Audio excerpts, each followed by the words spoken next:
మళ్ళీ మనం పరిశీలన చేసుకొని పరీక్షించుకున్న వారమే ప్రభు యొక్క రక్త మాంసంలో పాలు పంపులు పొందాం.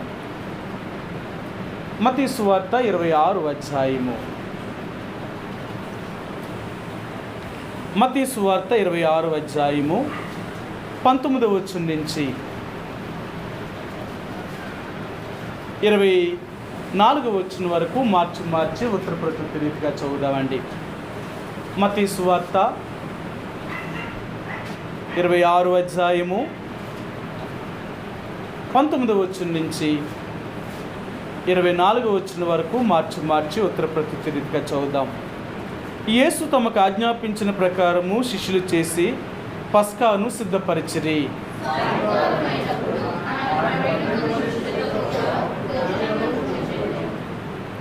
వారు భోజనము చేయుచుండగా ఆయన, మీలో ఒకడు నన్ను అప్పగించినని మీతో నిశ్చయముగా చెప్పుచున్నానెను.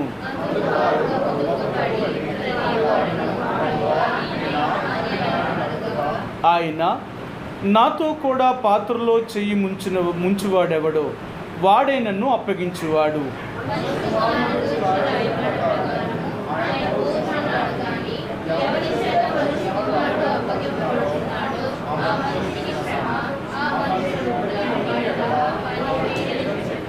మరొక భాగాన్ని చదువుదామండి.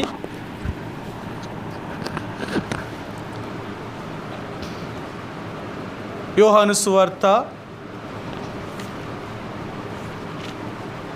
20వ అధ్యాయము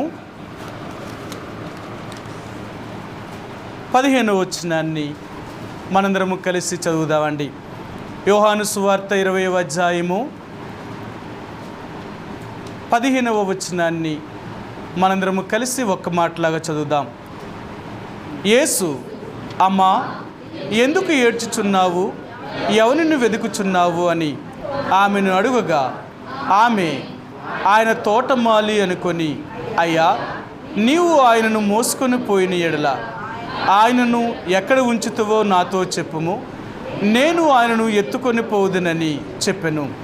ఈ యొక్క ఉదయకాల సమయంలో ప్రభు యొక్క శరీరానికి ఆయన రక్తానికి సాదృశ్యంగా ఉన్న ఈ రొట్టెలో రసములో మనం పాలు పంపులు పొందే ముందుగా ప్రతి ఆదివారము ప్రభు యొక్క బల్ల దగ్గరకు వచ్చినప్పుడు మనంగా స్వపరీక్ష చేసుకుంటూ వస్తున్నామండి. మీ అందరికీ ఎన్నోసార్లు చెప్తూ వచ్చాను, యేసు ప్రభు యొక్క ఆ రొట్టె ఆ రసము అనేది ఒక బలియాగమును జ్ఞాపకం చేస్తుంది. పస్కా పండుగ విడుదల. యేసు ప్రభు వారి యొక్క రక్తమాంసములో పాలు పంపులు పొందే ప్రతి ఒక్కరూ వీరు విమోచించబడిన వారు లేక విడుదల పొందినవారు. వీరు సంపూర్తిగా ఐగుప్తు దేశముల నుంచి బయటకు వచ్చినవారు.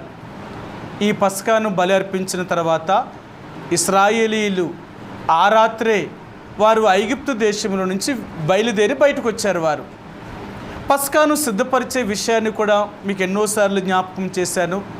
దాన్ని ఎలాగూ ఆచరించాలి, ఎలాగూ తినాలి అనే విషయాన్ని. కాబట్టి ఏదో పస్కా పండుగను ఆచరించేటప్పుడు అది వారికి ఇష్టమైనట్లుగా వారికి అనుకూలముగా కాదు, కానీ దేవుని చిత్తానుసారముగానే వారు ఏది చేసినా అలా చెయ్యాలి అని దేవుడు వారికి ఆ విషయాలు జ్ఞాపకం చేస్తూ వస్తున్నారు ఆయన. సరే, ఈ ఉదయకాల సమయంలో ప్రభు యొక్క రక్తమాంసంలో పాలు పంపులు పొందే ముందుగా యేసు ప్రభువారు ఆయన కొన్ని మాటలను ఇక్కడ జ్ఞాపకం చేస్తూ వస్తున్నారు. ఏం చెప్తున్నాడు అంటే, మీలో ప్రతి వారు కూడా, అంటే మీలో ఒకడు నన్ను అప్పగిస్తున్నాడు అని యేసు ప్రభువారు వారితో చెప్పగానే వారిలో ప్రతి వారు ఏమని అడిగారు అంటే, ప్రభువా నేనా అన్నారు. అందుకనే ప్రభు దగ్గరికి వచ్చినప్పుడల్లా, ప్రభు యొక్క రక్తమాంసంలో మనం పాలు పంపులు పొందేటప్పుడల్లా నేను ఎలాగున్నాను ఇది మనం చూసుకుంటాం. ఎవరు ఎలాగున్నారు అనేది కాదు, నేనున్నానా లేదా. మనంగా ఎప్పుడైతే స్వపరీక్ష చేసుకోగలుగుతామో అప్పుడే మనం దేవుని యొక్క రాజ్యంలో చేరగలుగుతాం. వాళ్ళు లేరు, వీళ్ళ లేరు, వాళ్ళలాగున్నారు, వీళ్ళలాగున్నారు అని మనం అనుకుంటే మనము కూడా అలాగే ఉంటాం. ఏదో లోకంలో సామెత చెప్తారు, అనకు అనిపించుకోకు. ఒకళ్ళని అనొద్దట అంటే తిరిగి మళ్ళీ అనిపించుకుంటామంట. కాబట్టి ఎప్పుడూ కూడా మనము ఒకరిని చూపించేటట్టు ఉండొద్దు, నేనున్నానా లేదా. దేవుని బిడ్డలుగా ఎప్పుడైతే మనం ఇలా స్వపరీక్ష చేసుకోగలుగుతామో మనం క్రీస్తులో చివరి వరకు నిలిచి ఉంటామండి. ఒకవేళ ఎవరినైనా చూసాము అంటే మనం ఎప్పటికీ ఎదగలేం. వాళ్ళే అలాగున్నారు, వీళ్ళే ఎలాగున్నారు, ఇక మనమేంటి, మనం ఉంటే ఏంటి లేకపోతే ఏంటి. చెప్పేవాళ్ళే లేనప్పుడు మనం ఎలాగుంటాం. అంటే చెప్పేవాళ్ళు లేరు అని నువ్వు వాళ్ళతో పాటు నరకానికి వెళ్ళవు కదా. మనం ఎప్పుడూ మేలైనదే కోరుకుంటాం కదా. ఎవరేం తీసుకుంటే, ఎవరేది కావాలని కోరుకుంటే నాకేంటి, నేను నాకు కావాల్సింది నేను తీసుకుంటాను అనుకున్నప్పుడు దేవుడిలో కూడా మనం ఎలాగున్నాము అనేది మనం చూసుకోవాలి. అందుకని ఇక్కడ యేసు ప్రభువారి యొక్క 12 మంది శిష్యులు కూడా ప్రభువా నేనా అని అంటున్నారు. ఇప్పుడు యేసు ప్రభువారు అంటున్నాడు, నాతో కూడా పాత్రలో చేయి ముంచువాడు ఎవడో వాడే నన్ను అప్పగించువాడు. నేను ఎన్నోసార్లు మీకు చెప్తూ వచ్చాను, యేసు ప్రభువారిని నమ్ముకున్నామని చెప్పుకుంటూ, రక్షణ పొందామని చెప్పుకుంటూ, దేవుని బిడ్డలుగా ఉన్నామని చెప్పుకుంటూ మనం ఎన్నిసార్లు దేవుణ్ణి సిలివేస్తున్నామో తెలుసా. ఇస్కరియోతు యోధా అయితే ఒక్కసారే యేసు ప్రభువారిని అప్పగించాడు. కానీ ఏ రోజు మనం యేసు ప్రభువారిని దినదినము సిలివేస్తున్నాం, ప్రతిరోజు సిలివేస్తూనే ఉన్నాం. దేనికో తెలుసా, మనం క్రియల వల్ల, మనం చేసే క్రియల చేత ఆ దేవుని యొక్క రక్తాన్ని మరలా మనం చిందించేవారు ఉంటున్నాం. అందుకని అంటున్నాడు, ప్రతిరోజు మీరు నన్ను సిలివేస్తున్నారు, బాహాటముగా నన్ను సిలివేస్తున్నారు అంటున్నాడు ఆయన. హెబ్రీయులకు రాసిన పత్రిక 6వ అధ్యాయము, హెబ్రీయులకు రాసిన పత్రిక 6వ అధ్యాయంలో దైవజనుడైన ఈ యొక్క దైవజనుడు ఈ మాటను జ్ఞాపకం చేస్తున్నాడు. 5-6 వచనాలండి. దేవుని దివ్యవాక్యమును రాబోవు యుగ సంబంధమైన శక్తుల ప్రభావమును అనుభవించిన తర్వాత తప్పుపోయిన వారు తమ విషయంలో దేవుని కుమారుణ్ణి మరలా సిలువ వేయచ్చు బాహాటముగా ఆయన్ని అవమానపరుచుచున్నారు గనుక మారు మనసు పొందినట్లు అట్టి వారిని మరలా నూతన పరచుట అసాధ్యము. సరే, ఒకసారి వెలిగించబడి పరలోక సంబంధమైన వరమును రుచి చూచి మరలా పరలోక సంబంధమైన వాటిలో రుచి చూచి తప్పుపోయిన వారు ఇప్పుడు ఏం చేస్తున్నారు అంటే దేవుని కుమారుని బాహాటముగా సిలివేస్తున్నారు. దేవుని యొక్క బిడ్డలం మర్చిపోవద్దు. దేవుని బిడ్డలుగా మనం జీవిస్తూ నమ్ముకున్నామని చెప్పుకుంటూ మనం చేసే ప్రతిదానికి లోకము యేసు ప్రభువారిని అవమానించేదిగా ఉంటుంది. చేసే తప్పులు మనం, కానీ అవమానాలన్నీ దేవుడివి. దేవుణ్ణి అవమానపరిచే పరిస్థితిలో తీసుకువెళ్తాం. దేవుణ్ణి నమ్ముకున్న బిడ్డలు సరిగా లేరు అంటే లోకం ఏమంటారు తెలుసా, మన దేవుడి మీద నిందారోపణ చేసేవారు. అందుకని మన దేవుడికి మన ద్వారా ఎటువంటి అవమానము కానీ, ఎటువంటి నింద కానీ, ఎటువంటి సమస్య అంటే మన ద్వారా దేవుడికి రాకూడదు. అందుకని అంటాడు, మనం ఎవ్వరూ కూడా యేసు ప్రభువారికి అభ్యంతరకరమైన జీవితాన్ని జీవించొద్దు, అభ్యంతరకరంగా జీవించొద్దు. మనల్ని బట్టి దేవుడి నామం అవమానపరచబడకూడదు. సాధ్యమైనంత వరకు మన ద్వారా దేవుడి నామం అవమానపరచబడవలసి వస్తే అది ఎంతటి దానినైనా సరే మనం ఈ లోకంలో దాన్ని వదిలిపెట్టడమే మంచిది. అవసరమైతే మన ప్రాణాన్నైనా దేవుడి కోసం ఇచ్చేస్తాం. ప్రభువా, ఒకవేళ నా జీవితంలో నీకు అవమానకరమైన పరిస్థితులు గుండా నేను వెళ్ళవలసి వస్తే దానికి ముందే నా ప్రాణాన్ని తీసుకో, అక్కర్లేదు. నీకు అవమానకరమైన బ్రతికే కంటే నీకు ఇష్టమైన జీవితాన్ని జీవించిన కొన్ని దినాలైనా నా జీవితంలో చాలు. ఏదో చెప్తారు లోకంలో, కాకిలాగా కలకాలం బ్రతికే కంటే అంశలాగా 6 నెలలు బ్రతికినా చాలట. అంటే దేవుడిలో నువ్వు జీవించిన సంవత్సరంలో కొన్ని సంవత్సరాలైనా నువ్వు జీవించింది యథార్థంగా జీవించావంటే అవే కొన్ని వందల సంవత్సరాలతో సమానం. నువ్వు జీవించింది బహుకాలమైన ఆ దేవుడిలో జీవించింది ఏమీ లేకపోతే ఎన్ని సంవత్సరాలు బ్రతికితే ఉపయోగమేముంది. బైబిల్ గ్రంథంలో అంటాడు, నువ్వు బ్రతికింది కొంచెమైనా దేవుని కోసం చేసేది ఎక్కువ ఉండాలి. మనం జీవించే సంవత్సరములు ఎంత తక్కువ కాలమైనప్పటికీ కూడా మనం దేవుని కోసం మనం ఏం చేసామనేది లెక్క కడతాడే తప్ప ఇంతకాలం నువ్వు జీవించిన సంవత్సరాల్లో ఎన్ని సంవత్సరాలు బ్రతికేవని దేవుడు చూడడం. దేవుడు చూసేది నువ్వు బ్రతికిన ఇన్ని సంవత్సరాల్లో ఏం చేసావు. అందుకనే సొలొమోను మహారాజు ప్రసంగి గ్రంథంలో అంటాడు, మనకంటే ఆ క్షణంలో గర్భములో నుంచి బయటకు వచ్చి పడి చచ్చిపోయిన బిడ్డే గొప్పదట, ఆ పిండమే గొప్పదంటాడు ఆయన. ఎందుకంటే సూర్యుని చూడక ఏ పాపము ఎరగకుండా ఈ లోకంలో తన యాత్ర ముగించింది, పుట్టిన వెంటనే మరణించింది. మనకంటే ఆ పిండం యొక్క గతే మేలు కదా అంటాడు. ఎందుకు అంటే మనం జన్మించి ఇంతకాలం బ్రతికి మనమేం మంచి చేసాం. అప్పుడే కళ్ళు తెరిచి అప్పుడే మరణించిన ఆ బిడ్డ ఏం పాపం చేసింది? ఆ బిడ్డ ఏదో పాపము చేయలేదు. ఆమె భూమి మీద జన్మించి దేవుడు అక్కడితోటి తన ఆయుష్కాలం ముగించాడు. ఆమె మనకంటే, ఆ పిండమే మనకంటే గొప్పది కదా. ఇన్ని సంవత్సరాలు భూమి మీద జీవించి మనమేం చేసాం? ఆమె భూమి మీదకి వచ్చి ఏమీ అనుభవించకుండా ఏం మరణించింది, ఆమె తక్కువ చేసింది. కానీ జీవించనని చెప్పుకుంటున్న మనం చేసే పాపాలే ఎక్కువ. జీవించకుండా ఈ లోకాన్ని విడిచిపెట్టి వెళ్ళిపోయిన ఆ పిండమి యొక్క గతే గొప్ప. ఆమె అప్పుడు పడిపి చనిపోయినా ఏ పాపము చేయకుండా వెళ్ళిపోయింది. కానీ మనం ఎన్నో తప్పులు చేస్తూ ఉన్నాం. ఈరోజు దేవుడు అంటున్నాడు, ఇంతకాలం నువ్వు జీవించావు, నువ్వు జీవించిన ఈ కాలంలో నువ్వేం చేసావు? నువ్వు చేసిన మంచి చెప్పు. ఏం మంచి చేయగలిగావు? ఏమైనా మంచి ఉందా? మన జీవితంలో యేసు ప్రభువారిని అడిగిన తర్వాత ఆయన కోసం మనం ఏం చేసాం అదే అడుగుతాడు. మనం చనిపోయిన తర్వాత దేవుడి దగ్గరికి వెళ్ళిన తర్వాత దేవుడు అంటాడు, నా కోసం నువ్వేం చేసావు?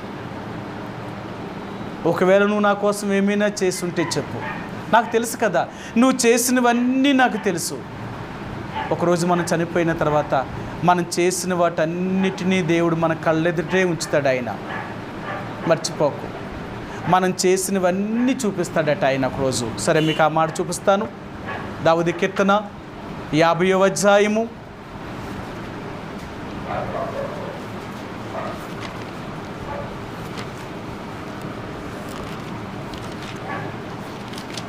50వ అధ్యాయము 21వ వచనమండి. ఇట్టి పనులు నీవు చేసినను నేను మౌనునై ఉంటిని, అందుకు నేను కేవలము నీ వంటి వాడినని నీవు అనుకుంటివి. అయితే నీ కన్నుల ఎదుట ఈ సంగతులను నేను వరుసగా ఉంచి నిన్ను గద్దించదను. సరే, ఒకరోజు ఉంది మనం చేసిన వాటన్నిటినీ మన కళ్ళెదుట చూపించే రోజు. ఆ రోజు ఏం చెప్తావు? కాబట్టి ఈరోజు దేవుడు మరలా మాట్లాడేది ఏంటంటే, ఈ లోకం నుంచి మనం వెళ్ళకముందే మనం ఎలాంటి క్రియలు చేస్తున్నాం, మనం ఇన్ని సంవత్సరాలు జీవించి మనం ఏం చేస్తున్నాం దేవుడి కోసం, ఏ రోజైనా పరీక్షించుకుందాం. ప్రభు యొక్క రక్తమాంసంలో పాలు పంపులు పొందే ముందుగా మన ద్వారా దేవుడి నామానికి అవమానం రాకూడదు. ఒకవేళ అలాంటి పరిస్థితులే కానీ వస్తే దానికి ముందే మనం దేవుడిలోకి మనం పోవాలి. ఈ లోకం నుంచి వద్దు.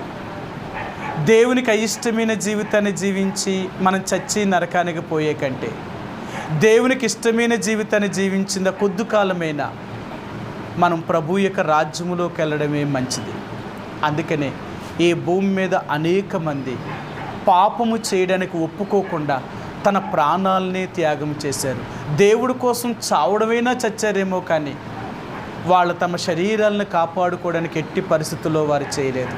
కాబట్టి ఈ రోజున మనము కూడా మన శరీరాన్ని కాపాడుకునేవారం కాదు, మన ఆత్మను కాపాడుకునేవారు. మన శరీరం ఏమైపోయినప్పటికీ పర్లేదు, మన ఆత్మ దేవుడి దగ్గరికి వెళ్ళాలి. ఇది మన ఆలోచన, ఇది మన గురి అంతా. అందుకనే ప్రభువు రక్తము చేత కొనబడిన నీవు నేను కూడా ఆయన బలలో పాలు పంపులు పొందే ముందుగా ఆయన అన్నాడు, మీలో ప్రతి ఒక్కడు తను తాను పరీక్షించుకునండి. అలాగ కాకుండా నీ జీవితం మారకుండా నీవు నా రక్తమాంసంలో పాలు పంపులు పొందితే నన్ను అప్పగిస్తావు. అందుకనే నువ్వు ఎక్కడున్నా నీ వల్ల దేవుడు నామానికి అవమానమే తప్ప నీ వల్ల దేవునికి మహిమకరంగా జీవించలేవు. దేవుని బిడ్డలు ఒకవేళ వారి ఇంట్లో ఉన్నా, వారి ఆఫీసులో ఉన్నా, లేక వారు ఏ పనిబాట్లలో ఉన్నా, ఎక్కడున్నప్పటికీ కూడా వారు దేవునికి మహిమను తీసుకొచ్చేవారు. వాళ్ళ జీవితమే దేవునికి ఆ మహిమకరంగా జీవించేవారు. అందుకనే ఈరోజు దేవుడు అంటున్నాడు, మనం వెళ్ళిన ప్రతి చోట, మనం ఉండే ప్రతి చోట, మనం ఏం పని చేసినా అది దేవునికి ఇష్టమైన పని చేస్తున్నామా, దేవునికి మహిమకరమైనది చేస్తున్నామా, లేక దేవుడికి అవమానకరమైనదా? అయితే అలాంటిద్దు. దేవుని కొరకు, దేవునికి అవమానకరమైనది ఏదైనా చేయవలసి వస్తే అది ఎంతటి దాన్నైనా దేవుని బిడ్డలు వదిలేస్తారు. వద్దు ప్రభా, ఇలాంటి పని నేను చేయను, అదెంత లాభసాటి అయినప్పటికీ కూడా నాకు అక్కర్లేదు. కారణం ఏంటంటే నీకోసం నేను నష్టపోవడానికని ఇష్టపడతానేమో, కానీ నిన్ను వదిలిపెట్టి నేను లాభంలోనికి వెళ్ళను. నాకెందుకు ఈ లాభం అంతా? నేను ఒకరోజు చచ్చిపోతే నాకు కూడా వస్తుందా? సంపాదించింది ఏదైనా నేను చేతి పెట్టుకుని పట్టుకెళ్తానా? ఇలాంటి సంపాదన కొరకు నిన్ను బాధ పెట్టి నేను నీ రాజ్యాన్ని పోగొట్టుకుంటే అంతకంటే దుర్మార్గం ఇంకోటి, అంతకంటే నష్టం ఇంకోటి ఏముంటుంది నా జీవితంలో? అందుకనే దేవుని యొక్క బిడ్డలుగా ప్రభు యొక్క రక్తమాంసంలో పాలు పంపులు పొందే ముందుగా ఒక్కసారి పరీక్షించుకుందాం. మనం ద్వారా దేవుడు నామం అవమానపరచబడుతుందా? ఒకవేళ అలాగైతే ఇప్పటికైనా మార్చుకుందాం. ప్రభువా, నా ద్వారా నీ నామం ఎక్కడైతే అవమానపరచబడుతుందో వాటన్నిటినీ నేను ఈ రోజును వదిలిపెట్టడానికి ఇష్టపడుతున్నాను. అది ఏదైనా కానీ, దేనినైనా, నీకు అవమానకరమైనది ఏదైనా నాలో ఉన్నది అని నాకు తెలిస్తే, ఒకవేళ నువ్వు చూపించినా, ఒకవేళ నాలో ఉన్నది నేను పరీక్ష నాకు కనిపించినా, ఈ రోజే వదిలిపెట్టడానికి ఇష్టపడుతున్నాను. కారణం ఏంటంటే నీకు విరోధంగా నేను ఏది చేయకూడదు, నీకు విరోధంగా నేను ఏది జీవించకూడదు. ఎప్పుడూ నేను నీతోటే ఉండాలా, నువ్వు నాతోటే ఉండాలా. అలాంటి జీవితాన్ని జీవించేలాగా నన్ను సిద్ధపరచు అని ప్రభు యొక్క సన్నిధిలో మనంగా పరీక్షించుకుందాం. రెండవదిగా, ఆ యేసు ప్రభువారు సమాధిలో నుంచి తిరిగి లేచిన తర్వాత ఈ పునరుత్థానుడై తిరిగి ఆయన కనిపించాడు. మొట్టమొదటిగా సమాధి యొద్దకు వెళ్ళిన స్త్రీలకు కనిపించాడు. రెండవదిగా మగ్దలేని మరియకు యేసు ప్రభువారు కనిపించాడు. ఇప్పుడు మగ్దలేని మరియ యేసు ప్రభువారిని చూసినప్పుడు ఆయన తోటమాలి అనుకుంది. యేసు ప్రభువారు ఆమె వైపు తిరిగి చూసి అన్నాడు, అమ్మా, ఎందుకు ఏడ్చుచున్నావు? ఎవరిని వెతుకుచున్నావు? ఈరోజు దేవుడు నీకు నాకు అడుగుతున్న ప్రశ్న ఏంటంటే, ఎందుకు ఏడ్చుచున్నావు? ఎవరిని వెతుకుచున్నావు? గత కొన్ని వారాల ముందు మీకు చెప్పాను, ఆగరు ఏడ్చింది, ఇశ్రాయేలు ప్రజలు ఏడ్చారు, ఈ లోకంలో చాలామంది ఏడ్చారు. ఏడుపు రెండు రకాలుగా ఉంటుంది. మీకు బైబిల్ గ్రంథంలో చూపించాను. ఈ ఏడుపు ఎలాగుంటుందో చూపిస్తాను. కొరింథీయులకు రాసిన 2వ పత్రిక, ఏడుపులో 2 రకాలైన ఏడుపులు ఉన్నాయండి. ఆ ఏడుపు ఏంటో చూపిస్తాను మీకు. 7వ అధ్యాయము, కొరింథీయులకు రాసిన 2వ పత్రిక 7వ అధ్యాయము 9-10 వచనాలండి. మీరు దుఃఖపడతారని సంతోషించటం లేదు, కానీ మీరు దుఃఖపడి మారు మనసు పొందుతారని ఇప్పుడు సంతోషించుచున్నాను. యాలయనగా ఏ విషయంలోనైనను మా వలన మీరు నష్టము పొందకుండుటకై దైవ చిత్తానుసారముగా దుఃఖపడితిరి. దైవ చిత్తానుసారమైన దుఃఖము రక్షణార్థమైన మారు మనసును కలిగి చేయను. ఈ మారు మనసు దుఃఖమును పుట్టించదు, అయితే లోక సంబంధమైన దుఃఖము మరణమును కలిగి చేయను. ఇక్కడ అపోస్తలుడైన పౌలు కొరింథీ సంఘంతో చెప్తున్నాడు, నేను మిమ్మల్ని దుఃఖపరిచాను, మీరు దుఃఖపడడం కూడా నాకు సంతోషమే. ఎందుకంటే అలా ఏడ్చైనా మీరు మారతారని, ఏడ్చైనా మారతారని. కొన్నిసార్లు మన పిల్లలు ఏడ్చేలా కొడతాం. మనం ఎందుకు ఏడ్చేలా కొడతాం? ఆ ఏడుపు ఏడితేనే కానీ వాళ్ళకి ఒళ్ళు నొప్పి రావాల. ఆ కొట్టడం కూడా ఎలా కొడతాం తెలుసా? ఏది ఎలా కొట్టి అలా వదిలేయం. అర్థమైందా? కొంతసార్లు పిల్లల్ని ఎలా కొడతారు, చిన్న దెబ్బ కొడితే చాలు ముందే ఏడిచేస్తారు. ఇంకా అలా ఏడుతున్నారు కదా వదిలేస్తాం. అదే ఆసరా అయిపోద్ది వాళ్ళకి. కొడితే ఎలా కొట్టాలి తెలుసా? మళ్ళీ ఎప్పుడు తప్పు చేయకూడదు అనమాట, అంత గట్టిగా కొట్టాలా. ఒక్కసారి కొడితే మన సంవత్సరం గుర్తుండిపోవాలి దెబ్బలు మళ్ళీ అనమాట. ఇక మళ్ళీ మర్చిపోకూడదు అనమాట. కొట్టడం ఒక్కసారే కొట్టాలా, కానీ దెబ్బలు మాత్రం ఎప్పటికీ గుర్తుండిపోవాలా. అలా కొట్టాలా. అంతేగాని చిన్న దెబ్బకి పద్దానికి చిన్న దాన్ని కొట్టామనుకో వాళ్ళకి అలవాటు అయిపోద్ది. ఇలా ఏడ్చే వాళ్ళు మారరు. అర్థమైందా? అప్పటికప్పుడు ఏడ్చే వాళ్ళు మారరండి. నిజంగా ఏడ్చే వాళ్ళు అయితే మారుతారు. అందుకన్నాడు ఏడుపు 2 రకాలు ఉంటాయి. ఆ ఏడుపు ఏంటంటే కొంతమంది అక్కడికి తప్పించుకోవడానికి ఏడ్చేస్తారు. ఏడితే ఏం చేస్తారు? ఇంకా వదిలేస్తాం కదా. ఏడితే వదిలేస్తారు. ఏడిచే వాళ్ళు ఏం కొడతామరా అని వదిలేస్తారు. అదొకటి. కానీ నిజంగా ఒకళ్ళు ఏడుస్తారు. వాళ్ళు ఎలా ఏడుస్తారంటే వాళ్ళు చేసిన విషయాన్ని బట్టి, వాళ్ళకి తగిలిన దెబ్బను బట్టి వాళ్ళు ఏడుస్తారు. ఇక మరలా తప్పు చేయకూడదు. అది వీళ్ళెవరు అంటే రక్షణార్థమైన మారు మనసు పొందినవారు. మారు మనసు పొందిన వ్యక్తి ప్రతిదానికి ఏడవడం. చాలామంది అంటారు, అమ్మా నిన్న ఒకరు వచ్చారు, అలా ఏమన్నారంటే, బ్రదర్ గారు అన్నగారు భార్య ఉంది, చాలా ప్రార్థనా పర్రాలు. ఎంత ప్రార్థన పర్రాలు అంటే ప్రార్థన మొదలెట్టిందంటే ఏడవకుండా ప్రార్థన చేయదు. ఆమె ఎప్పుడు ప్రార్థన చేసినా కన్నీరుతో ప్రార్థన చేస్తుంది బ్రదర్ గారు. ఆమె ప్రార్థనే దేవుడు అంత చేశాడు అన్నారు. అంటే ఇప్పుడు ఈ ప్రార్థనలు ఏం చేయాలా? ఎప్పుడు ఏడుతూ ఉంటే దేవుడు ఏం చేస్తాడు? మన ప్రార్థననే వింటాడు. అంతేనా? నేను ఒకసారి నర్సీపట్నంలో అన్నా ప్రార్థనా మందిరం ఉంది. అన్నా ప్రార్థన మందిరం ఏంటంటే వాళ్ళ గుడికి గుళ్ళోకి వెళ్ళిన దగ్గర నుంచి వచ్చేదాకా ఏడుతూనే ప్రార్థన చేస్తాడు. అన్న ఎలా ప్రార్థన చేసిందట? గుళ్ళోకి వెళ్ళి ఏడుస్తూనే ప్రార్థన చేసిందట. అలా ఏడ్చే వాళ్ళు అందరూ ఎంత గొప్ప ప్రార్థనా పరులు. అంతేనా? మరి లోకానికి అంతే కదా. ఇప్పుడు లోకానికి ఏం చూపెడుతున్నారు? వాళ్ళు ఎంత ఏడ్చి ప్రార్థన చేస్తే అబ్బా ఎంత భక్తులు రాయాలో చూడు ఎలా ప్రార్థన చేస్తారు. కానీ నిజమేంగా రక్షణ పొందిన వాళ్ళంట అలా ప్రార్థన చేయరట, ఏడుస్తూ ప్రార్థన చేయరట. వాళ్ళకి నిజంగా ఏడుపు వచ్చిందంటే వాళ్ళ గుండె పగిలిపోతుందట. దేవుని బిడ్డలు ఎప్పుడైనా సరే కన్నీరు కార్చారు అంటే దేవుడు తట్టుకోలేడు. దేవుని బిడ్డలు ఎలాంటి వారంటే నిజంగా తన బిడ్డలు అనేవారు కానీ ఎప్పుడైనా కన్నీరు కార్చారు అంటే దేవుడు తట్టుకోలేడట. అందుకని అంటాడు దేవుడు మన కన్నీరుని అంతటినీ భద్రం చేస్తాడట. మనం ఎంత ఏడుస్తున్నామో భూమి మీద ఆ ఏడుపు అంతటినీ దేవుడు దాచిపెడతాడట. అందుకనే దేవుని యొక్క బిడ్డలుగా దేవుని యొక్క ప్రజలు అంత తేలికగా ఏడవరు. చాలామంది ఏడుస్తారు. దేనికోసం ఏడుస్తారు? మీ అందరికీ తెలుసు కదా. అంతకు ముందుసారి మీకు చెప్పాను, నెహెమ్యా ఏడ్చాడట. అంతేనా? నెహెమ్యా గ్రంథం 1వ అధ్యాయంలో నెహెమ్యా కూర్చుండి ఏడ్చి కొన్ని దినములు ఉపవాసం ఉండి ఆయన ద్రాక్షారసమును కానీ మాంసమును కానీ తినకుండా ఉపవాసముతో కన్నీరు కార్చి ఏడుస్తూ ప్రార్థన చేశాడట. ఏమని ప్రార్థన చేశాడు నెహెమ్యా? తండ్రి నాకు తిండి లేదు, నాకు బట్ట లేదు, నేనే కష్టాల్లో ఉన్నాను, నా సమస్యలు ఉన్నాయి, నాకు అది లేదు ఇది లేదు, నాకు అది కావాలి ఇది కావాలని నెహెమ్యా దాని కొరకు ఏడవలేదు. అంతేనా? నెహెమ్యా ఏడ్చాడట. ఎందుకు ఏడ్చాడు నెహెమ్యా? ఏమండి? పడిపోయిన మందిరాన్ని ప్రాకారపు గోడలు కట్టాలని, ఇంకా ఇశ్రాయేలు ప్రజల కోసం, ఇంకా నెహెమ్యా ఏడ్చాడు. ఒక కారణం ఉంది.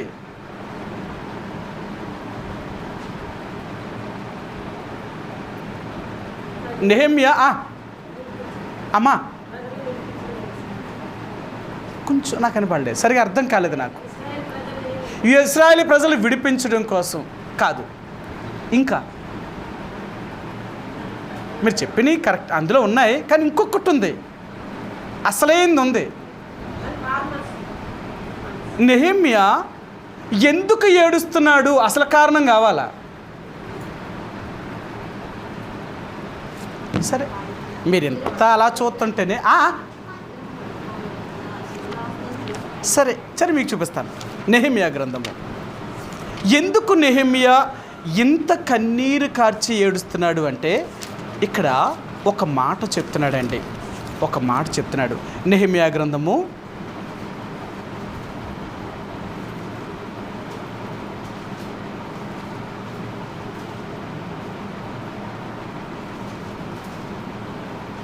11 వచనం. యెహోవా చెవియొగ్గి నీ దాసుడునైన నా మొరను నీ నామమును భయభక్తులతో గణపరచుటయందు ఆనందించు నీ దాసుల మొరను ఆలకించి ఈ దినమందు నీ దాసుని ఆలోచన సఫలపరిచి ఈ మనుషుడు నా యందు దయచూపునట్లు అనుగ్రహించుమని నిన్ను బ్రతిమాలు కొనుచున్నాను అని ప్రార్థించి తిని నేను రాజునకు గిన్నె అందించువాడునై ఉంటిని. నెహెమ్యా ఉపవాసం ఉండి కన్నీరు కారుస్తూ దేవుడి దగ్గర ఏడుస్తున్నాడట. ఏమని ఏడుస్తున్నాడంటే, ప్రభువా, నేను తిరిగి యెరూషలేముకి వెళ్ళి ఆ పడిపోయిన ప్రాకారపు గోడల్ని మరలా నీ మందిరాన్ని బాగు చేయాలి అంటే నేను అక్కడికి వెళ్ళాలి కదా. నేను అక్కడికి వెళ్ళాలి. ముందు వెళ్ళాలి అంటే ఇప్పుడు నాకు ఏం కావాలా? సెలవు కావాలి. సెలవు కావాలి అంటే నేను ఎక్కడున్నాను? రాజుకి గిన్నె అందించే ఉద్యోగం. ఎలాంటి ఉద్యోగులు ఉన్నాడంటే, రాజుగారికి త్రాగడమైనా తినడమైనా ఈయన అందిస్తేనే తాగుతాడు, ఈయన అందిస్తేనే తింటాడు. ఈయన అందించకుండా, ఈయన ఇవ్వకుండా తినడు, తాగడు. అలాంటి ఉద్యోగులు ఉన్నాడు. ఇలాంటి ఉద్యోగస్తుడికి ఇప్పుడు యెరూషలేము వెళ్ళి అక్కడ ప్రాకారపు గోడలు కట్టడానికి సెలవు దొరుకుతుందంటారా? మన చిన్న చిన్న ఉద్యోగాలు చేస్తేనే మనం చెప్తాం, నాకు రావడం అవ్వదన్నా, నాకు చేయడం అవ్వదన్నా, లేకపోతే నాకు ఆ టైంలో ఇవ్వరన్నా. మన ఉద్యోగాలు చూస్తే చెన్నై అది చెప్తున్నాను. కానీ ఆ చిన్న చిన్న ఉద్యోగాలకే మనకు రావడానికి కష్టం, దొరకదు, ఆ సమయానికి ఇవ్వకపోవడం. మరి అంత పెద్ద ఉద్యోగంలో ఉన్నవాడికి సెలవు దొరకాలి అంటే ఇంకెంత కష్టం. అదండి ఆయన ఏడుపు అంతా. ప్రభువా, వెళ్ళి బాగు చేస్తానంత డబ్బు నాకు ఇయ్యి, అక్కడికి వెళ్ళేలాగా, మరి అక్కడికి వెళ్ళడానికి ముందు నాకు ఏం కావాలి అన్నీ సమకూర్చు, ఇలాంటివి అడుగుతా లేదు. ముందు అక్కడికి వెళ్ళడానికి నాకు సమయాన్ని ప్రాప్తించేలాగా ఆ రాజు యొక్క మనసుని కనికరింపచేసి నాకు సెలవు దొరికేలాగా నాకు చెయ్యి. ఎందుకంటే నేను వెళతాను, నువ్వు నాకు ఏదైతే ఇచ్చావో దానితోటే నీ మందిరాన్ని నేను బాగు చేస్తాను.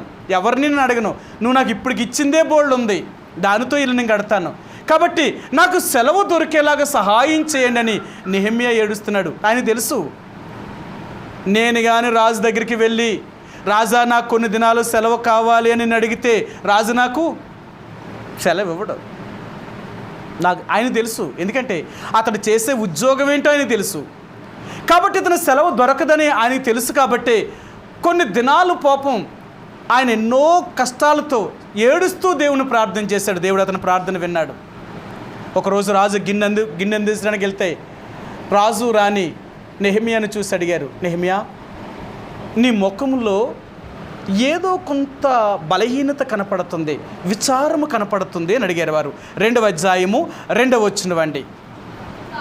కాగా రాజు, నీకు వ్యాధి లేదు కదా, నీ ముఖము విచారముగా ఉన్నదేమి, నీ హృదయ దుఃఖము చేతనే అది కలిగినదని నాతో అనగా, రాజు నెహెమ్యాను చూడగానే అన్నాడట, నెహెమ్యా, నీకేదైనా రోగం వచ్చిందా?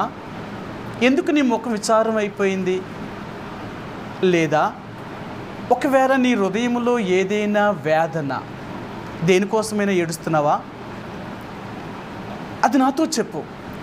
నెహెమ్యా, నువ్వు దేనికోసం ఏడుస్తున్నావో నాతో చెప్తే అది నేను చేస్తాను, అది ఎలాంటిదైనా నేను చేస్తాను, నువ్వు చెప్పు అన్నాడు. అప్పుడు నెహెమ్యా చెప్పేశాడు, రాజా, నా పితరులు ఉండిన పట్టణం అగ్ని చేత కాల్చబడి అది పడగొట్టబడి నా దేవుని యొక్క మందిరం పడిపోయి నా పితరుల యొక్క సమాధులన్నీ కూడా ఎంత నీచముగా ఎంచారు వారు. అయ్యా, అక్కడికి నేను వెళ్ళాలనుకుంటున్నాను, ఆ పట్టణాన్ని బాగు చేయాలనుకుంటున్నాను అని అడిగాడు. అప్పుడు రాజు అడిగాడు, నెహెమ్యా, నీకేమైనా ధన సహాయం కావాలా, లేకపోతే నీకేమైనా వస్తువు రూపకంగా సహాయం కావాలా, నీకు మనుషులు సహాయం కావాలా, నీకు ఏ సహాయం కావాలో చెప్పు అని అడిగాడు ఆయన. రాజు ఆయన ఏం అడిగాడు, మీకు మాట చూపిస్తాను. రాజుగారు దాన్ని అడిగాడట. 4వ వచనం. అప్పుడు రాజు, ఏమి కావలసి నీవు మనవి చేయుచున్నావని అడిగినప్పుడు నన్ను అడగగా నేను ఆకాశమందల దేవునికి ప్రార్థన చేసి రాజుతో నీ సముఖమందు నీ దయ పొందిన ఎడల నా పితరుల సమాధులను పట్టణమునకు తిరిగి కట్టినట్లుగా నన్ను యోధా దేశమునకు పంపుడని వేడుకొనుచున్నానని నేను మనవి చేసి తిని.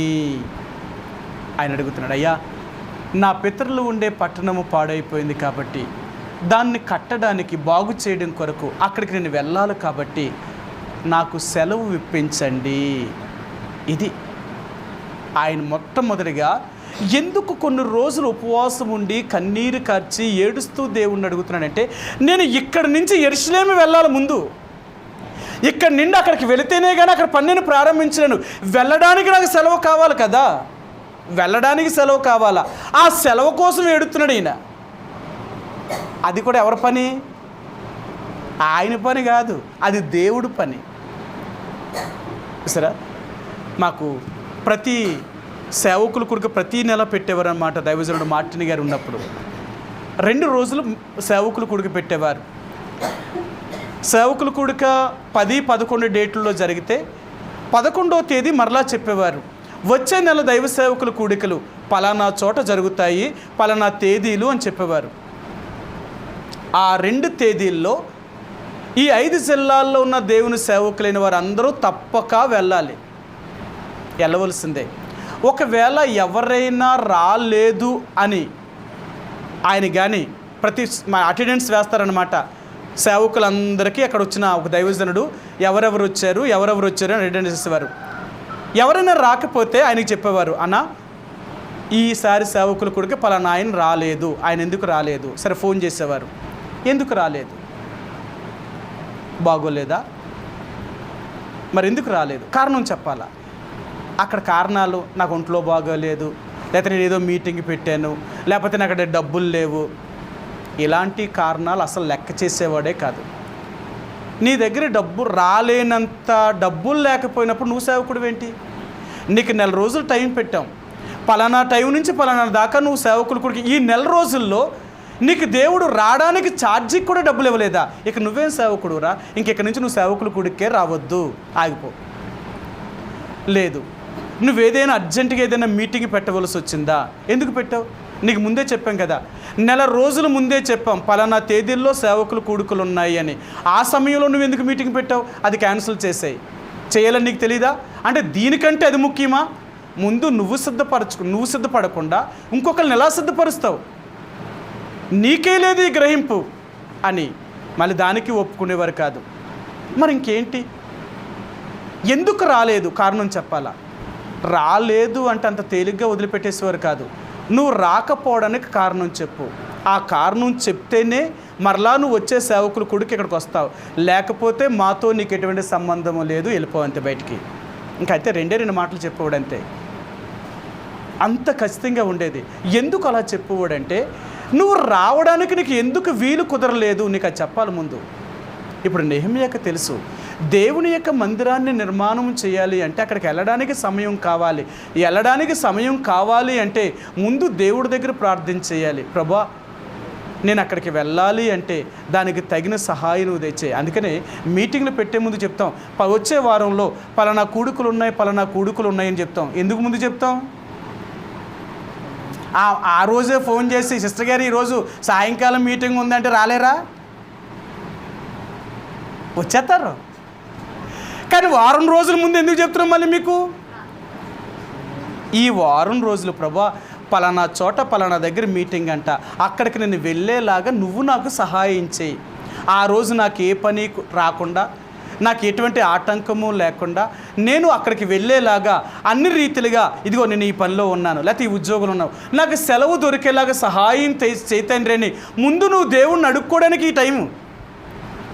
ఆ టయానికి నువ్వు నిజంగా ప్రభువును ప్రార్థన చేస్తే ఎన్ని ఆటంకాలు వచ్చినా దేవుడు నీకు సమయానికి అవన్నిటినీ చక్కపరిచి నీకు టైం దొరుకుతుంది. ఈ రోజుల్లో ఎలాగున్నా తెలుసా? దేవుడి యొక్క సన్నిధికి రావడానికే మనకి టైం లేదు.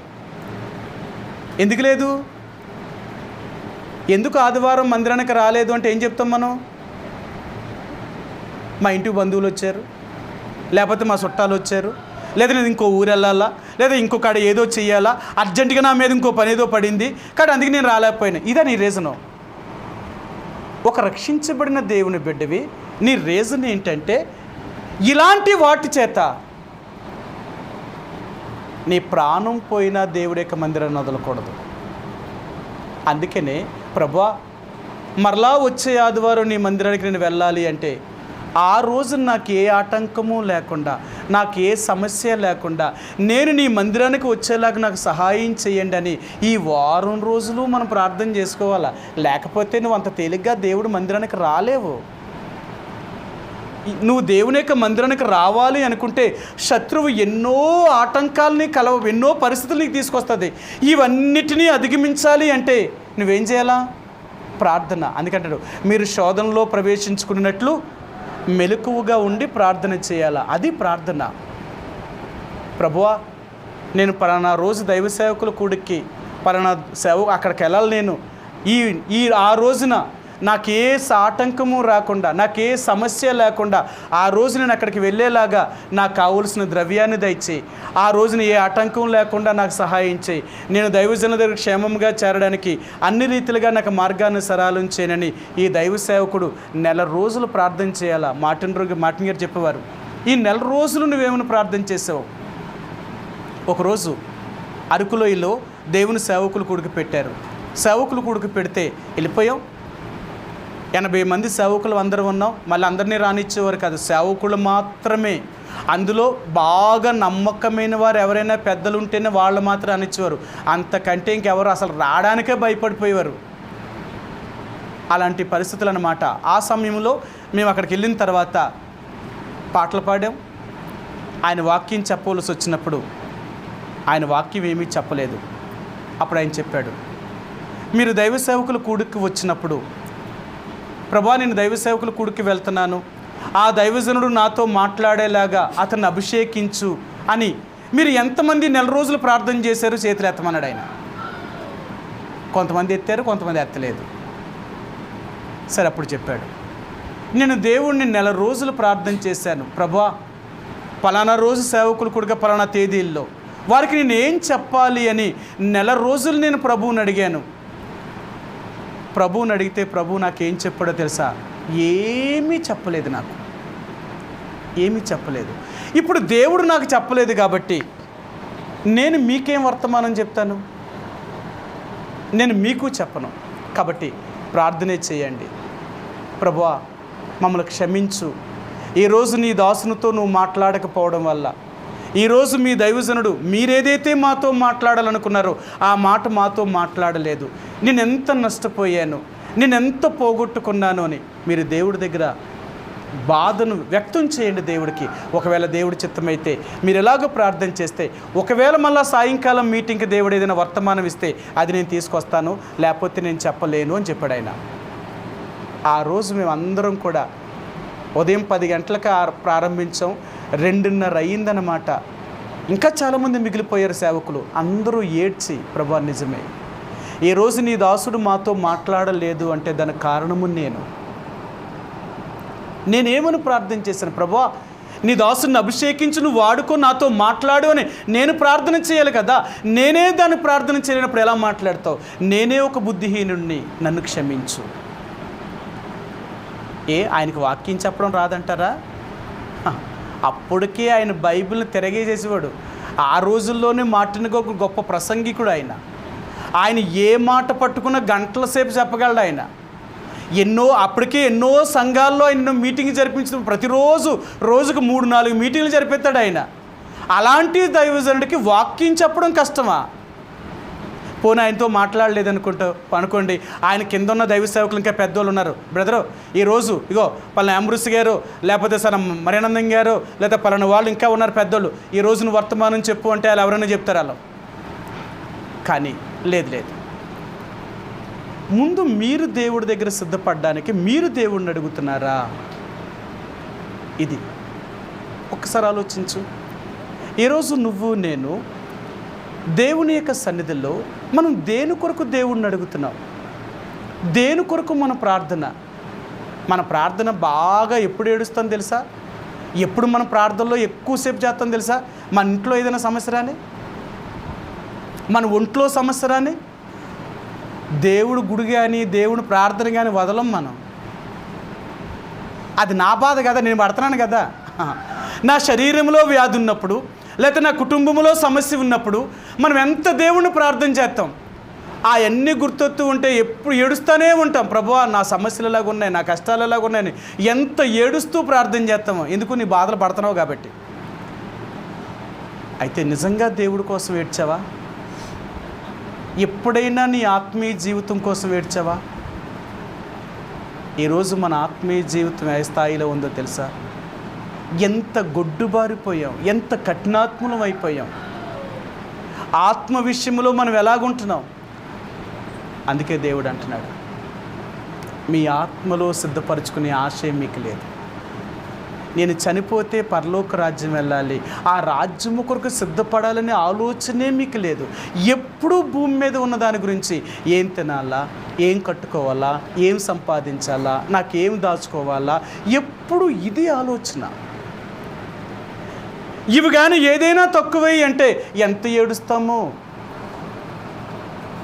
సరే.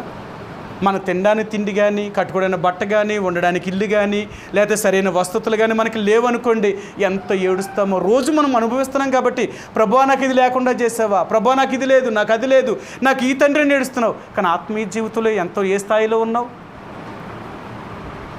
అందుకనే నెహెమ్యా యొక్క ఏడుపు అంతా ఏంటో తెలుసా? ప్రభువా ఆ రాజు నా మీద దయ ఉంచి అతని దగ్గర నుంచి నాకు సెలవు దొరికేలాగా చేయమని నెహెమ్యా ప్రార్థన చేశాడండి. సరే, రాజుగారు అడిగారు. రాణి అడిగింది, నెహెమ్యా ఎన్ని రోజుల్లో నువ్వు వెళ్ళొచ్చేస్తావు, నీకెంత టైం కావాలని అడిగింది. నీకెంత టైం కావాలని అడిగింది. ఆయన అన్నాడు, రాజా నాకు ఇంత సమయము కావాలి అన్నాడు. సరే, ఆమె అడిగిందంట. ఆమె అడిగితే ఈయన ఏం చెప్పాడో చూడండి. 6వ వచనం. అందుకు రాజు రాణి తన యొద్ద కూర్చుని ఉండగా, నీ ప్రయాణము ఎన్ని దినములు పట్టును, నీవు ఎప్పుడు తిరిగి వచ్చేదేవని అడిగాను. నేను ఇంతకాలమని చెప్పినప్పుడు రాజు నన్ను పంపుటకు రాజుకి చెప్పాడట, నీకెన్ని రోజులు కావాలి, ఎన్ని రోజుల్లో మళ్ళా తిరిగి వచ్చేస్తావో అని అడిగారట. ఎన్ని రోజులు అడిగి ఉంటాడంటారా? మనకి సెలవే కావాలనుకోండి, ఏదైనా ఒక ఊరు వెళ్తున్నాం అనుకోండి, ఎన్ని రోజులకి మనం ప్లాన్ చేసుకుంటాం కదా. ఒక రోజు ప్రయాణం, ఒక 2 రోజులు అక్కడ ఉండడం, 3వ రోజు తిరిగి ప్రయాణం అవుతాం. అప్పుడు ఎన్ని రోజులు అయ్యాయి? 4 రోజులు. ఇప్పుడు మనం సెలవు ఎన్ని రోజులు పెడతాం? 4 రోజులు పెడతాం. నువ్వు 4 రోజులు వెళ్ళొచ్చేదానికి 10 రోజులు సెలవు అడిగితే ఏమంటారు? ఒక ఉద్యోగస్తుడికి ఎన్ని రోజులు సెలవులు ఇస్తారంటారు?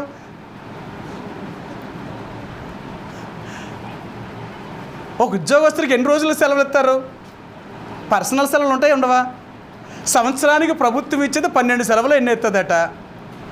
ఈ ఆదివారాలు శనివారాలు కాకుండా వీళ్ళకి మామూలుగా పెట్టుకోవడానికి అంతకంటే పర్సనల్ సెలవులు కొన్ని ఇస్తారట. ఇలా కొన్ని ఉంటాయి వాళ్ళకి. కొన్ని మెడికల్ లీవ్లు కొన్ని ఉంటాయట. వీళ్ళు ఏం చేస్తారంటే ఇవన్నీ వాడేశారు అనుకోండి, మళ్ళీ సెలవు అడిగితే ఏమంటారు? ఇప్పుడు ఏటా మనం ఉద్యోగం చేయడానికి వచ్చావా, లేకపోతే ఏది ఇది ఆఫీస్ అనుకుంటున్నావా, లేకపోతే నీ పని ఏంటి? సెలవు అడిగితే దానికి కూడా ఒక రీజన్ ఉండాలా, అంతేనా? లేకుండా ఇస్తారా? ఇప్పుడు నెహెమ్యా ఎన్ని రోజులు అడిగి ఉంటారంటారు? రోజులు కాదు, సంవత్సరాల లెక్క అడిగాడు ఆయన. చూడండి, మరి ఆ ప్రాకారపు గోడలు కట్టాలి అన్నా, మందిరం తిరిగి బాగు చేయాలంటే ఎన్ని నెలలు పట్టిందో, ఎన్ని ఆటంకాలు ఎదుర్కొన్నాడో దేవుడు సాయం చేశాడు. చూడండి, రాజును అడగగానే రాజు రాణి అంటేనే చెప్పారు, నెహెమ్యా నువ్వు వెళ్ళిపో అంతే. ఒకవేళ నీ మందిరానికి ఇంకా ఏమైనా కావాల్సి వస్తే అన్నీ నేను ఇస్తాను, నువ్వు వెళ్ళు. అదండి, అందుకు ప్రార్థన చేశాడు నెహెమ్యా. తన్ను తాను పంపించడానికి సెలవు కావాల్సిన దానికి ప్రార్థన చేశాడు. అది ప్రార్థన. అర్థమైందా? మనం ఎలాగ ఆలోచిస్తాం తెలుసా? మీటింగ్కి వెళ్ళాలనుకో, ఎంత డబ్బులు అవుతాయి, ఎంత ఖర్చు అవుతుంది, అక్కడికి వెళ్తే మనం ఎంత ఇవ్వాలా, ఇవన్నీ లెక్క వేసుకొని అప్పుడు వెళ్ళాలా వెళ్ళకూడదు అప్పుడు లెక్కేస్తాం. అప్పుడు అంతేనా? మనం ఎలా లెక్కెడతాం తెలుసా? ఎక్కడికైనా వెళ్ళాలంటే మీటింగ్స్కి అక్కడికి వెళ్ళడానికి ఛార్జీ ఎంత, వాళ్ళకి ఇవ్వాల్సింది ఎంత, ఇవన్నీ ఉంటే అప్పుడు వెళ్తాం. లేకపోతే వెళ్ళి అవమానపరచబడే కంటే ఉండిపోవడం మంచిదిలే, సర్లే మీటింగ్ వెళ్ళక్కడో ఇంట్లో ఉండిపోదాం. అది సరే, మన లెక్కలన్నీ ఇలాగ లెక్కెడతాం. ఎందుకంటే మన మనసంతా ఎప్పుడు భౌతికంగానే ఉంటుంది కదా. నువ్వు భూ సంబంధంగా లెక్క పెట్టినప్పుడల్లా అలాగే ఆలోచిస్తావు. కానీ ఆత్మీయంగా ఆలోచించినప్పుడు నువ్వు ఏమిచ్చినా ఏమి ఇవ్వకపోయినా నువ్వు రావడమే గొప్ప అనుకున్నప్పుడు అది ఎంత ఆశీర్వాదం తెలుసా? నీతిమంతులు ఎక్కడికి వెళతారో ఆ స్థలం ఆశీర్వదించబడుతుందండి. అలాంటి దేవుడి బిడ్డలు ఎక్కడ అడుగు పెట్టినా అలా పాదం పెట్టిన ప్రతి స్థలము ఆశీర్వదించబడుతుంది. వారు దేవుని బిడ్డలంటే అది. ఏడుపు ఎందుకోసం ఏడాలో తెలుసా? నాకు తిండి లేదు, నాకు బట్ట లేదు, నాకు కష్టాలు ఉన్నాయి, నాకు బాధలు ఉన్నాయి, నా పిల్లలు, నా భర్త, నా భార్య, నా ఇల్లు, నా సంసారం. ఇందుకోసం అది ఏడవడం. ప్రభువా, నన్ను ఈ భూమి మీద పుట్టించి ఇంతటి వాడిని చేసావు, నేను నీ కోసం ఏం చేస్తున్నాను? అసలు నీ కోసం నేను చేసింది ఏమైనా ఉందా? ఏంటి నేను జీవించేది? ఉదయం లేచిన దగ్గర నుంచి పడుకునేదాకా నా కోసం నేను బ్రతుకుతున్నానే తప్ప నీ కోసం నేను ఏమైనా చేస్తున్నానా? ప్రభువా, నీ కోసం నేను చేసేలాగా, నీ కోసం నేను బ్రతికేలాగా అలాంటి సమయాన్ని నాకు ప్రాప్తించు. నేను ఎక్కడున్నా, ఏ స్థలంలో ఉన్నా నీ నామమునకు మహింకరంగా జీవించాలి. అది మన ఏడుపు. మన ఏడుపు దేనికోసం ఏడాలో తెలుసా? దేవుడి నామము మన ద్వారా మహిమపరచబడ్డానికి ఏడాలే తప్ప మన వ్యక్తిగత సమస్యల కోసం ఏడడం కాదు.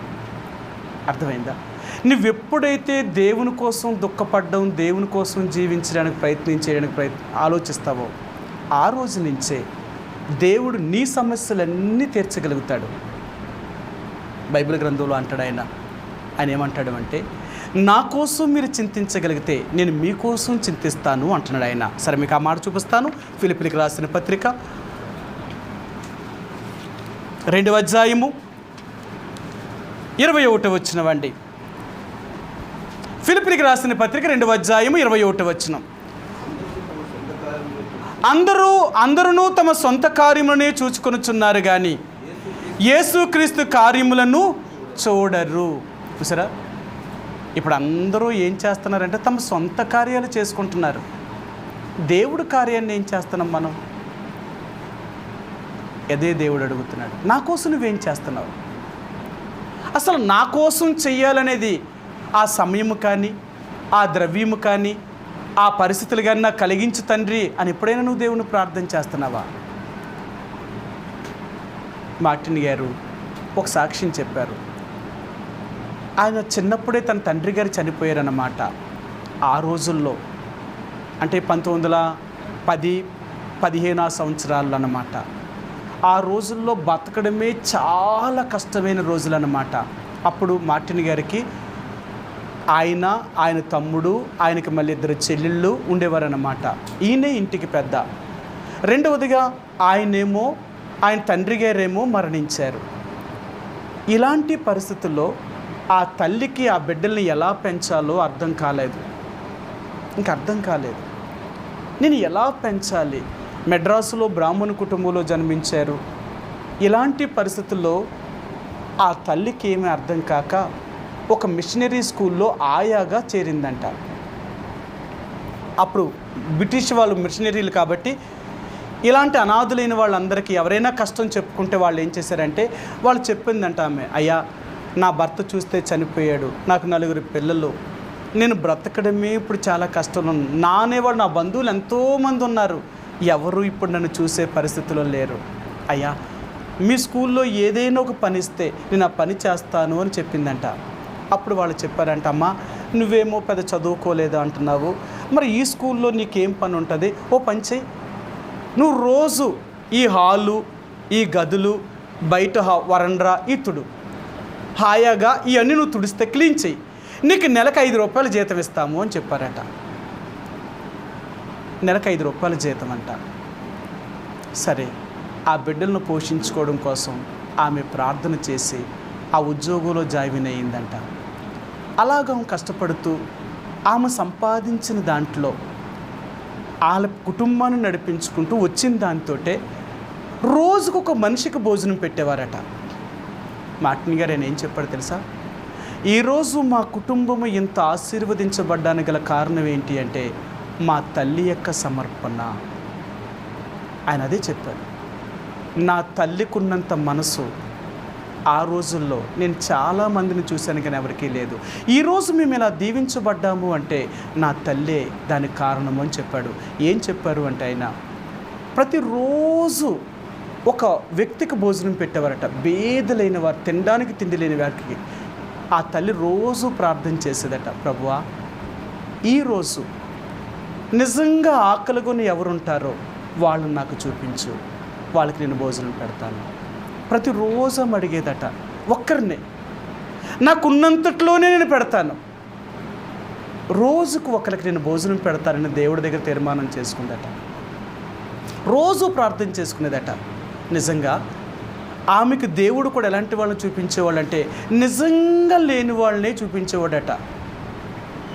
అంత ఆకలితో ఉన్నవాళ్ళే ఆమె కంటికి కనిపించేవారట. కనిపించగానే ఆమె అనేదట, బాబు నాతో కూడా రా, నీకు భోజనం పెడతానని తీసుకెళ్ళి ఆ ఇంటి దగ్గర వాళ్ళు వండుకున్న ఆహారం ఆమెకు భోజనం పెట్టేదట.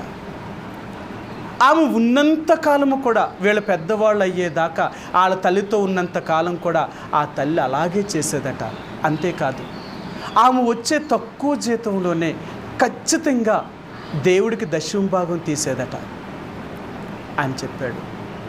నా తల్లి దేవుడికి ఎంత నమ్మకంగా పనిచేసిందో, నా దేవుడు ఆ తల్లి ఎంత దేవుడికి నమ్మకంగా ఉండడం వల్లే మా ఇంటికి కానీ మాకు కానీ ఏ రోజున దేవుడు కొరత రానివ్వలేదు. మాకు వచ్చే తక్కువే. మా అమ్మ ఒక్కరి సంపాదనతోటే మేము అందరం బ్రతికేవాళ్ళం. మా దేవుడు మమ్మల్ని అంత దీవించాడు అని సాక్ష్యం చెప్పాడు ఆయన. ఈరోజు దేవుడు అంటున్నాడు, నువ్వెంత దేవుడి కోసం జీవించాలని ఆశపడుతున్నావో దేవుడు నిన్నంత ఆశీర్వదిస్తాడు. నీలో ఉన్న పట్టుదలే నిన్నంత పై స్థాయి తీసుకెళ్తుంది. నువ్వు దేవుడి కోసం ఎంత జీవించాలనుకుంటావో దేవుడు నిన్నంత ఆశీర్వదించగలడు. అసలు నువ్వు దేవుడి కోసం జీవించాలని ఆలోచన నీకు ఉందంటావా? ఎప్పుడు భూమి మీద భూ సంబంధమైన వాటి గురించి నువ్వు ఆలోచిస్తే ఇక దేవుడు నిన్నెలా దీవిస్తాడు?